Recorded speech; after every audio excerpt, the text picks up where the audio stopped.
Hi friends, നമ്മളിന്ന് discuss ചെയ്യുന്നത് മാത്സിലെ തന്നെ പ്രീവിയസ് ഇയർ ആയിട്ട് ഉള്ള ക്വസ്റ്റ്യനാണ്. അതായത് ഓൾറെഡി ചോദിച്ചിട്ടുള്ള ഒരു ക്വസ്റ്റ്യനാണ്.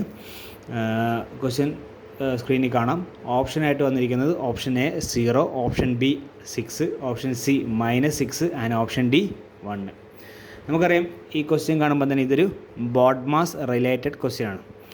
ബോഡ് മാസ് എന്ന് പറയുമ്പം അതായത് ഇപ്പം മൈനസ്, പ്ലസ്, ഇൻറ്റു, ഡിവൈഡ് ഇങ്ങനെ പല ഓപ്പറേഷൻസും ഒരുമിച്ച് വരുവാണെന്നുണ്ടെങ്കിൽ അത് ചെയ്യേണ്ടതായ ഒരു രീതിയുണ്ട് അല്ലേ. ഇപ്പം സ്റ്റാർട്ട് ചെയ്യേണ്ടത് എവിടെയാണ്? ഡിവിഷനിലാണോ, പ്ലസ് ആണോ, മൈനസ് ആണോ, അങ്ങനെ ഏതാണെന്നുള്ളത് ഒരു റൂളാണ് ഈ പറയുന്ന ബോഡ് മാസ് റൂൾ എന്ന് പറയുന്നത്. ശരിക്കും നമ്മളത് ബോഡ് മാസ് റൂൾ എന്ന് പറയുമെങ്കിലും സാധാരണ അതിന് പറയുന്നത് വി ബോഡ് മാസ് എന്നാണ്. ഇനി വി എന്ന് പറയുന്നത് വിൻഡിലം ഓർ ബാറിനെ സൂചിപ്പിക്കും. അതായത് നമ്മൾ ഈ ക്വസ്റ്റ്യൻ ശ്രദ്ധിക്കുമ്പോൾ അറിയാം, ക്വസ്റ്റ്യൻ്റെ മുകളിലായിട്ട് ഒരു ബാറ് പോലെ ഉണ്ടാവും. അപ്പോൾ ആ ബാറ് ഉണ്ട് എന്നുണ്ടെങ്കിൽ നമ്മൾ ഫസ്റ്റ് ചെയ്യേണ്ടത് ആ ബാറിൻ്റെ പോർഷനിൽ, അതായത് അതിൻ്റെ അടിയിൽ വരുന്ന പോർഷൻ എന്തൊക്കെയാണോ ആ ഓപ്പറേഷനാണ് ആദ്യം ചെയ്യേണ്ടത്. പിന്നെ വരുന്ന ബി എന്ന് പറയുന്നത് ബ്രാക്കറ്റ് എന്ന 3 തരം ബ്രാക്കറ്റ് ഉണ്ട്. അപ്പോൾ താഴെ കാണാം, ഇതിൽ ഒന്നെന്ന് എഴുതിയേക്കുന്നത് കാണുന്നുണ്ടോ നിങ്ങൾ? അതായത് ഇതുണ്ടോ, 3 ടൈപ്പ് ബ്രാക്കറ്റ് ഉണ്ട്. ഫസ്റ്റ്, സെക്കൻഡ്, തേർഡ് ഉണ്ടോ. ഫസ്റ്റ് എഴുതിയതിൻ്റെ മുകളിൽ 3 മീൻസ് അകത്ത് എഴുതിയേക്കുന്നത് 3, ദെൻ സെക്കൻഡ്, ദെൻ ഫസ്റ്റ്. അതായത് 3 ടൈപ്പ് ബ്രാക്കറ്റിനകത്ത് നമ്മൾ ആദ്യം സോൾവ് ചെയ്യേണ്ട ബ്രാക്കറ്റ് എന്ന് പറയുന്നത് ഈ സർക്കിൾ ബ്രാക്കറ്റും, ദെൻ സെക്കൻഡ് വരുന്ന ബ്രാക്കറ്റ് കേളി ബ്രാക്കറ്റും, ആൻഡ് ഫൈനലി ആണ് നമ്മൾ ഇത് ചെയ്യുന്നത് സ്ക്വയർ ബ്രാക്കറ്റും ആണെന്ന് ഓർക്കുക. ബ്രാക്കറ്റ് തന്നെ 3 ടൈപ്പ് ഉണ്ട്. ഏതൊക്കെ പറയുന്നത്?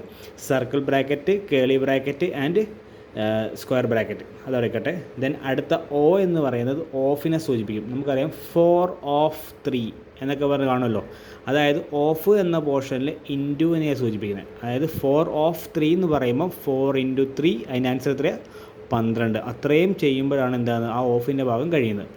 ദെൻ അടുത്തത് division, multiplication, addition, subtraction. Okay, ഇതാണ് ബോഡ് മാസിൻ്റെ ബേസിക് ആയിട്ടുള്ള റൂൾ. ഇനി നമുക്ക് ഈ ഒരു ക്വസ്റ്റ്യൻ നോക്കാം. ഫസ്റ്റ് എടുക്കുന്നത് നോക്കിയോ, 9 മൈനസ് ബ്രാക്കറ്റ് ഓപ്പൺ ചെയ്തു. ഞാൻ ആദ്യം പറഞ്ഞായിരുന്നു ഏതാ? ഇപ്പോൾ നിലവിൽ ഇതിനകത്തുള്ള 2 ടൈപ്പ് ബ്രാക്കറ്റ് ഏതൊക്കെയാണ്?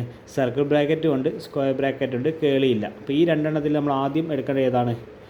Circle bracket. അതുകൊണ്ടാണ് നമ്മൾ 8 - 12ൻ്റെ ആൻസർ -4 എന്ന് ഫസ്റ്റ് അവിടെ കണ്ടുപിടിക്കുന്നത്. ബാക്കിയെല്ലാം സെയിം അതുപോലെ തന്നെ എഴുതിയിട്ട് 8 - 12 എന്ന് പറയുന്നത് -4. ഓക്കെ ആണല്ലോ. ദെൻ അടുത്ത ബ്രാക്കറ്റ് ഏതാണ് വരുന്നത്? അപ്പോൾ -4 എന്ന് പറയുമ്പോൾ നിലവിൽ സ്ക്വയർ ബ്രാക്കറ്റിനകത്ത് ഓൾറെഡി കഴിഞ്ഞു. പിന്നെ നമ്മൾ എടുക്കേണ്ട ഏതാ? സർക്കിൾ ബ്രാക്കറ്റ് കഴിഞ്ഞു. ഇനി അടുത്ത് ചെയ്യേണ്ടത് സ്ക്വയർ ബ്രാക്കറ്റ്. അപ്പോൾ നോക്കിയേ, 8 - -4 മൈനസും മൈനസും പ്ലസ് ആകും. അപ്പം ഫൈനലി എന്താവും? 8 + 4 ÷ 4. ഓക്കെ, ഇനി 8 + 4 ÷ 4 എടുക്കുകയെന്നുണ്ടെങ്കിൽ അതിനകത്ത് ഉള്ള 2 ഓപ്പറേഷൻ എന്തൊക്കെയാണ്? പ്ലസ്സും ഉണ്ട്, ഡിവിഷനും ഉണ്ട്. നമ്മൾ ബോഡ് മാസ് റൂൾ വെച്ചിട്ട് ആദ്യം നമുക്ക് പ്ലസ് ചെയ്യാൻ പറ്റത്തില്ല, ഡിവിഷനേ ചെയ്യാൻ പറ്റത്തുള്ളൂ. അതുകൊണ്ടാണ് 4 ÷ 4 1 ആയിട്ടും 8 + 1 9 എന്ന് കിട്ടുന്നത്. ആൻഡ് 9 - 9 0. അപ്പോൾ നിങ്ങൾക്ക് മനസ്സിലായെന്നറിയില്ല, ഇതാണ് ബോഡ് മാസിൻ്റെ സാധാരണ എടുക്കേണ്ട റൂള്. അപ്പം മനസ്സിലായില്ലെങ്കിൽ ഒന്നും കൂടി വീഡിയോ കേട്ട് നോക്കുക.